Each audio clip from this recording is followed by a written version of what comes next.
इस आदमी के पास ऐसे जादुई दस्ताने थे जिससे वो किसी भी चीज को छूकर पत्थर की मूर्ति में बदल सकता था। उसने कुछ ही सालों में कई लोगों को मूर्ति बना दिया था, जिनमें ज्यादातर लड़कियां थी। फिर एक दिन लड़का और उसकी दोस्त द्वीप पर आते हैं और इन मूर्तियों से आकर्षित हो जाते हैं। लड़के को मूर्तियां ऐसे लग रही थी जैसे कि वो कोई असली के इंसान से बनी हुई हो। तभी द्वीप का मालिक आता है और झूठ बोलता है कि वो एक मूर्तिकार है, उसने ही यह सारी सुंदर मूर्तियां बनाई है। तभी वो लड़की का हाथ चूमता है। मालिक लड़के को नजरअंदाज कर रहा था। लड़की मालिक पर मोहित हो चुकी थी। मालिक महल में खाने का न्योता देता है। तभी लड़की बिना सोचे हाँ बोल देती है, जिस कारण लड़का भी मना नहीं कर पाता। जब वो महल में जा रहा था तभी उसे पीछे से किसी लड़की की आवाज आती है। लड़के ने मुड़कर देखा तो वहाँ पर केवल मूर्तियां थी। ज्यादा न सोचकर वो महल में चला जाता है। लड़के को एहसास हो चुका था कि कोई उसका पीछा कर रहा है। और दूसरी तरफ जब लड़की नहा रही थी तो उसे पानी में एक महिला की परछाई दिखती है जो उसको महल से भागने के लिए कह रही थी, जिसके बाद परछाई गायब हो जाती है। लड़की को लगा कि ये कोई भ्रम होगा। उसका दोस्त जब महल में घूम रहा था तभी अचानक पर्दे के पीछे से एक आदमी आकर हमला कर देता है, लेकिन वो आदमी लड़के के सामने टेक नहीं पाता और कुछ ही पलों में हार जाता है। तभी आदमी बताता है कि द्वीप का मालिक नकली है, जिसने चालाकी से राजा का महल छीन लिया है। वो लड़के को चमकती गुफा खोजने को कहता है, जिससे वो सब कुछ समझ जाएगा। तभी अचानक एक तोता उनकी बातें सुनकर उड़ जाता है। यह तोता मालिक का पालतू था, जिससे आदमी घबराकर वहाँ से भाग जाता है। फिर जब सारे लोग रात का खाना खाकर मालिक लड़की को अपनी मूर्तियां दिखाता है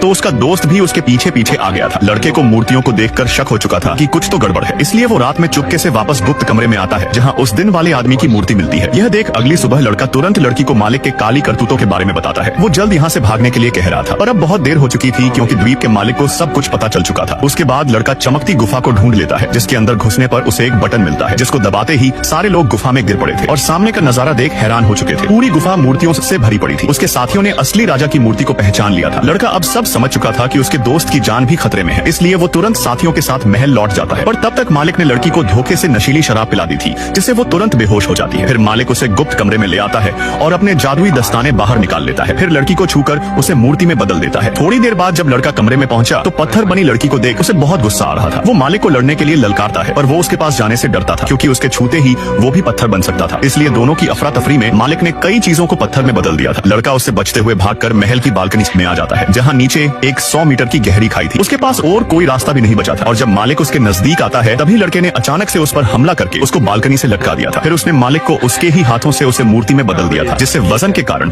उसकी मूर्ति टूटकर खाई में गिर जाती है और चकनाचूर होते ही सारी पत्थर की बनी मूर्तियां वापस इंसान में बदल जाती है।